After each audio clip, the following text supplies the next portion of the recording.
साबिक वजीर आजम नवाज शरीफ का नाम ECL से निकालने के लिए दरख्वास्त लाहौर हाई कोर्ट आज फिर समाअत करेगी। नवाज शरीफ को कई दिन के लिए अदालती अमल में डालना गैर इंसानी फेल है, SN इकबाल का इल्ज़ाम। बैरिस्टर शहजाद अकबर बोले, नून लीग नवाज शरीफ की बीमारी पर सियासत कर रही है।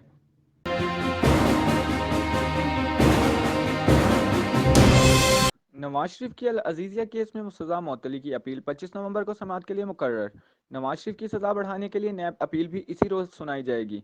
इस्लामाबाद हाई कोर्ट का बेंच समाअत करेगा।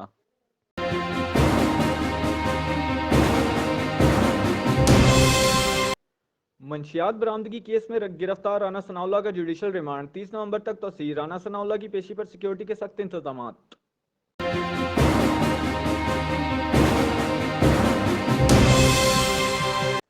मौलाना के प्लान बी और सी का काफ लीग को पता होगा, पीपल्स पार्टी को नहीं। मौलाना के मार्च से वजीर आजम को हटाने का इम्कान बढ़ गया, अगले साल इमरान खान वजीर आजम नहीं रहेंगे, नए इलेक्शन होंगे, बिलावल भुट्टो को यकीन। फिरदौस आशिक अवान का जवाब, बिलावल की आइंदा साल इलेक्शन की बात पर बीबी शहीद के फलसफे की नफी है। बिलावल एक सांस में जमहूरियत की हिमायत और दूसरे सांस में मुखालफत करते हैं।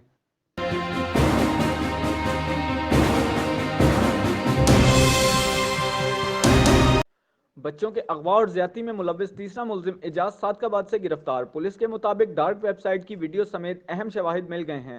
CPO रावलपिंडी कहते हैं, बच्चों के से ज्यादती के मुलजिमान से रियायत नहीं बरती जाएगी।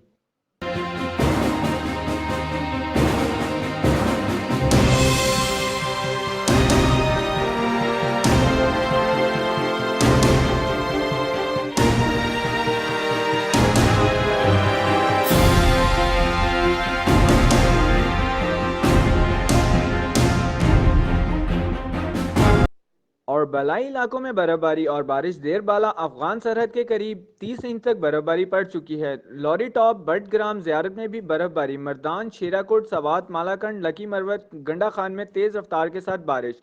कराची में मौसम अबर आलूद रहेगा।